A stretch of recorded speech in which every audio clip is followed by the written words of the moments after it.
الحمد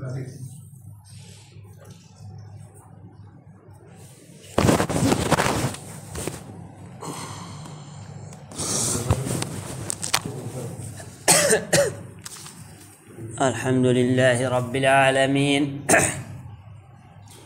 والعاقبة للمتقين والصلاة والسلام على سيد الأنبياء والمرسلين وعلى آله وأصحابه وأتباعه وأزواجه وذرياته وعلماء أمته أجمعين. أما بعد، فقد قال الله تبارك وتعالى في كلامه المجيد والفرقان الحميد: أعوذ بالله من الشيطان الرجيم، بسم الله الرحمن الرحيم. يا أيها الذين آمنوا كتب عليكم الصيام كما كتب على الذين من قبلكم لعلكم تتقون. صدق اللہ العظیم. محترم اور معزز سامعین کرام، پیارے بھائیوں، جیسا کہ ہم سب جانتے ہیں کہ آج مغرب سے یا کل مغرب سے رمضان المبارک کا مہینہ شروع ہونے جا رہا ہے. اللہ تبارک و تعالیٰ کی بہت بڑی نعمت ہے، عظیم نعمت ہے. ایسے ہمارے بہت سارے دوست، رشتہ دار، ملنے جلنے والے، جان پہچان والے گزشتہ سال تھے اور آج ہمارے ساتھ نہیں ہیں، جو اسی امید میں جی رہے تھے کہ ایک اور ماہ مبارک مل جائے گا اور اس کی قدر کر لیں گے، لیکن آج وہ اس دنیا میں نہیں ہیں اور ہمیں معلوم نہیں ہے کہ آئندہ آنے والا رمضان المبارک کا مہینہ ہمارے مقدر میں ہے یا نہیں.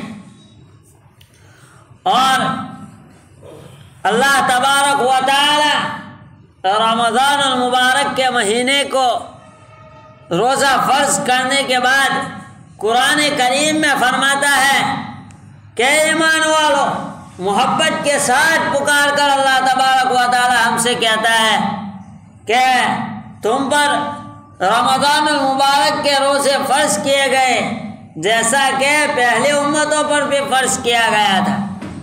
روزہ پہلی امتوں پر بھی فرض تھا.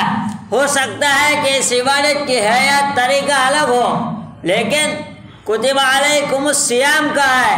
اس سے پتہ چلتا ہے کہ اللہ تبارک و تعالیٰ کے نزدیک روزے کی اہمیت ہے کہ پہلی امتوں پر بھی فرض تھا اور امت محمدیہ پر بھی فرض ہے. اور کیوں فرض کیا گیا ہے؟ لعلکم تتقون، کیا شاید کہ ہم تقوی والے بن جاوے، اللہ سے ڈرنے والے بن جاوے، اللہ تبارک و تعالیٰ کی خشیت ہمارے دلوں میں پیدا ہو جاوے. اور میرے بھائیوں، یاد رکھو، یہ اللہ تبارک و تعالیٰ کی بہت بڑی نعمت ہے. تمام عبادات پر اللہ تبارک و تعالیٰ کی جانب سے اس کا اجر اور بدلہ ملتا ہے. مثال کے طور پر اگر کوئی شخص نماز پڑھتا ہے اس کے گناہوں کو معاف کر دیا جاتا ہے. اگر کوئی صدقہ خیرات کرتا ہے تو اس سے آنے والی بلا ٹل جاتی ہے. اللہ تبارک و تعالیٰ نے اور بھی تمام عبادات ہے اس کا اجر متعین کیا ہے. جب روزے کی باری آئی، اللہ تبارک و تعالیٰ فرماتا ہے، حدیث قدسی میں ہے کہ میں اس کا بدلہ میں خود ہوں. یعنی اگر کوئی رمضان المبارک کے مہینے کا روزہ رکھتا ہے تو وہ اللہ تبارک و تعالیٰ خود اس کا بدلہ ہے، اور یہ ثواب کسی اور عبادت کا نہیں ہے. یہ بہت بڑی فضیلت ہے، بہت بڑا ثواب ہے کہ اللہ تبارک و تعالیٰ خود ہمیں مل جائے. پھر ہمیں کس چیز کا ڈر، پھر اور کیا چیز چاہیے کہ ہم جس کی وجہ سے اس دنیا میں آئے ہیں اور جس ذات عالی پر جس ہم ایمان رکھتے ہیں کہ اس سے بڑا طاقتور کوئی نہیں، اس سے بڑا ہمارا کوئی ایسا نہیں جو ہماری حاجتوں کو پورا کرنے والا ہو اور ہمیں وہ مل جائے، پھر اور کیا چاہیے؟ تو رمضان المبارک کے مہینے کا روزہ فرض ہے اور اس کا یہ ثواب ہے کہ اللہ تبارک و تعالیٰ خود اس کا بدلہ ہے۔ بہت ضرورت ہے، چاہے ہم جس لائن میں ہو، چاہے ہم حلال روزے محنت و مشقت والے کماتے ہو، لیکن ہمیں اجازت اور گنجائش نہیں ہے کہ ہم رمضان المبارک کے مہینے کا روزہ چھوڑ دیں، ترک کر دیں۔ اور کتابوں میں یہ بات لکھی ہے کہ اگر کوئی شخص ایسا ہے جو رمضان المبارک کے مہینے کا ایک روزہ چھوڑ دیتا ہے تو اگرچہ پورے سال وہ روزہ رکھے اس ثواب کو نہیں پہنچ سکتا ہے جو رمضان المبارک میں رکھتا ہے، اور اللہ تبارک و تعالیٰ وہ ثواب اس کو عنایت فرماتے ہیں۔ ایک بات تو یہ یاد رکھی جائے، یہ رمضان المبارک کے مہینے کی روح ہے، روزہ یہ رمضان المبارک کی روح ہے۔ اور دوسری جو بہت بڑی رمضان المبارک کی عبادت ہے وہ تراویح ہے۔ تراویح کا اہتمام یہ سنت مؤکدہ ہے، تراویح کا اہتمام یہ بہت ضروری ہے۔ رمضان المبارک کے مہینے کی ایک بہت بڑی خصوصی عبادت ہے، اور اس میں الحمدللہ ہم دیکھتے ہیں وہاں تک ہمارے علاقے کے لوگ تراویح تو پڑھتے ہیں مگر اس میں ایک کوتاہی پائی جاتی ہے کہ جب امام رکوع کے لیے تکبیر کہتا ہے اس کے بعد سب کھڑے ہوتے ہیں۔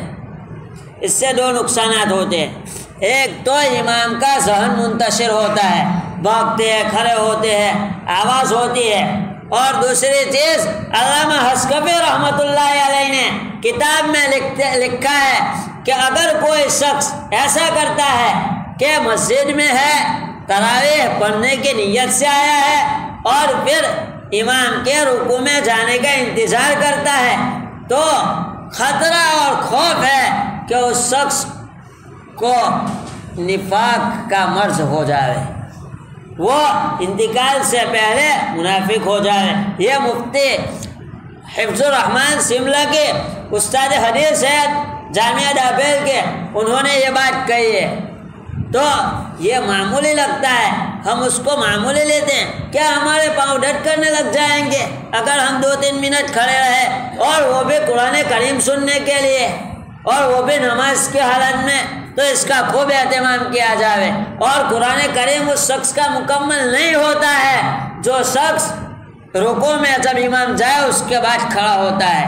یہ ایک چیز روزہ، دوسری چیز تراویح، ان دو چیزوں کا خاص اہتمام کرنے کی کوشش کریں، اور ایک چیز کا خوب خیال رکھے، اللہ تبارک و تعالیٰ نے یہ مہینہ ہمیں عطا فرمایا ہے تو پھر گناہوں سے بچنے کی انتہائی درجہ کوشش کریں۔ ذرا دیکھو، عام دنوں میں پانی پینا حلال ہے یا حرام ہے؟ حلال ہے، کھانا حلال ہے، حلال رزق کی کمائی ہو تو اس کا کھانا حلال ہے۔ وہ چیز جو عام دنوں میں حلال ہے وہ پورے دن حرام ہو جاتی ہے، تو جو چیز پورے سال میں حرام ہے، گناہ کرنا، چوری کرنا، غیبت کرنا وغیرہ وغیرہ جو بھی گناہ ہے وہ عام دنوں میں ہی حرام ہے، وہ چیز اگر ہم رمضان المبارک کے مہینے میں کریں تو یہ کتنی بری چیز ہے۔ اور چوتھی چیز، قرآن کریم کو رمضان المبارک کے ساتھ ایک خاص مناسبت ہے، آئندہ جمعہ کو انشاءاللہ اسی پر بات کریں گے، لیکن ابھی اشارہ کر دیتے ہیں، قرآن کریم کو رمضان المبارک کے ساتھ خاص نسبت ہے، تو قرآن کریم کی تلاوت جتنی ہو سکے اس کے کرنے کا اہتمام کریں۔